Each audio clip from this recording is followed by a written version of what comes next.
The Galactic Council chamber fell silent as Ambassador Elsa walked through the crystalline doors, her boots echoing against the obsidian floor.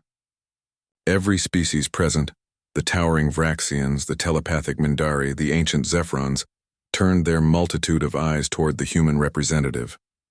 They had called this emergency session to deliver an ultimatum, never expecting humanity to respond with such audacity. Elsa stopped at the center podium, her emerald eyes scanning the thousands of alien delegates surrounding her in concentric circles. Behind her holographic display, her partner Zia monitored from the human warship Apex Predator, his fingers dancing across tactical screens as he coordinated Earth's fleet, hidden just beyond the system's edge.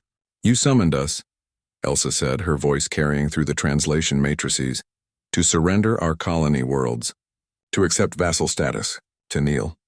She paused, a slight smile touching her lips. "We decline."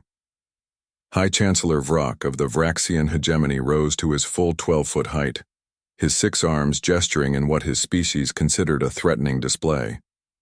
"You misunderstand your position, human. Your world is classified as a Class 12 death world. You evolved in a gravity well that would crush most civilized species. Your atmosphere is corrosive poison to half the galaxy. Your sun bombards you with radiation that causes cellular degradation.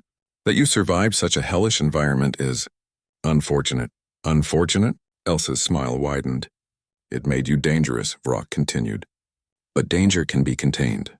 Your 847 colony worlds are surrounded.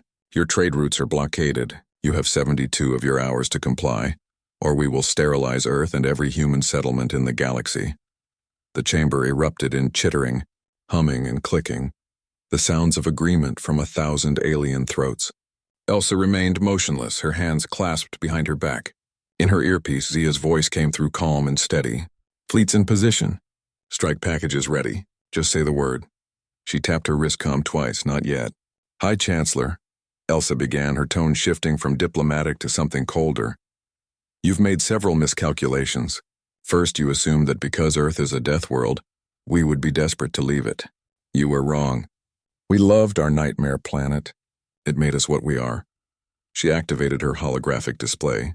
Images of Earth appeared, hurricanes tearing across oceans, volcanoes erupting with ancient fury, earthquakes reshaping continents, predators stalking prey through impossible ecosystems. Second, you assumed our expansion was driven by need. Wrong again. We expanded because that's what apex predators do. We explore, we adapt, we thrive. The image shifted to human colonies on worlds the Galactic Council had deemed uninhabitable. Lava planets, ice worlds, high-gravity death traps, and radiation-soaked hellscapes.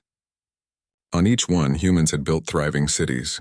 Third, Elsa continued, her voice dropping to a whisper that somehow carried to every corner of the chamber, you assumed you could threaten us without consequence.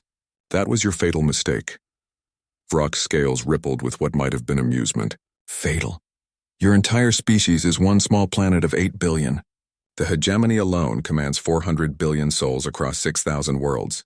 The combined council forces number in the trillions. What can you possibly— Zia, Elsa said simply. Show them. Across the galaxy simultaneously, the trap was sprung. On Zia's command, human ships decloaked.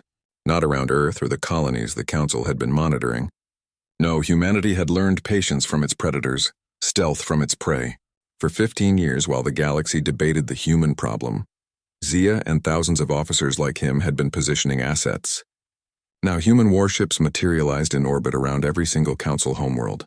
The chamber's holographic displays lit up with incoming distress signals.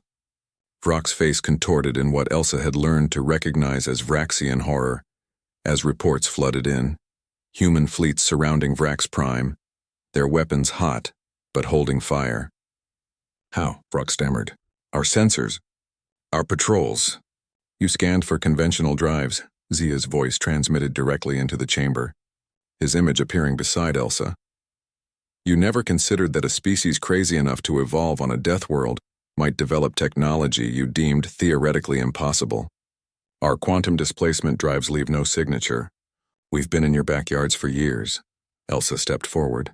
Every homeworld, every major colony, every shipyard, every command station, every political capital, we're there. Right now. Your families, your leaders, your futures, all in our crosshairs. The chamber descended into chaos. Delegates screamed in their various languages, demanding explanations, crying out for their worlds. Silence! Vrock's voice boomed. He turned to Elsa, his multiple eyes narrowing. This is madness. Mutually assured destruction benefits no one. If you fire, we will retaliate. Humanity will be erased. Maybe, Elsa agreed. But here's the thing about Deathworlders, High Chancellor. We've already lived through the apocalypse. Multiple times ice ages, supervolcano eruptions, asteroid impacts, plagues that killed half our population. We've survived extinction-level events that would have ended any of your civilized species. She leaned on the podium, her expression fierce. We know how to rebuild from ashes. We know how to survive when survival seems impossible. Can you say the same? Zia's tactical display showed green lights across all fronts. Every human ship locked on target. Every weapon charged. Every crew ready. 15 years of preparation crystallized into this single moment. So here's our counteroffer, Elsa said. You leave humanity alone. All our worlds, all our people, all our ships. You lift your blockades, apologize for this insult, and pray we're merciful enough to accept. And if we refuse? Vrock asked, though his voice had lost its earlier confidence.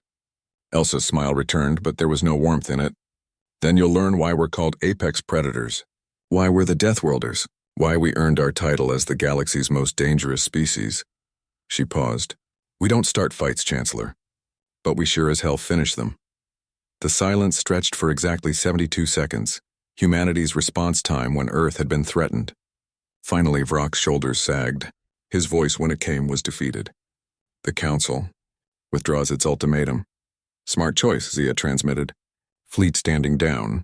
But we'll keep our toys deployed just in case you forget this lesson. As Elsa turned to leave the chamber, she paused at the doorway and looked back at the assembled delegates, beings from species that had ruled the galaxy for millennia, now trembling before a species barely a century into space travel. Congratulations, she said softly. You picked a fight with humanity. We tried to be peaceful. We tried to be diplomatic. We tried to be good neighbors, her eyes hardened. But you forgot the most important rule of nature.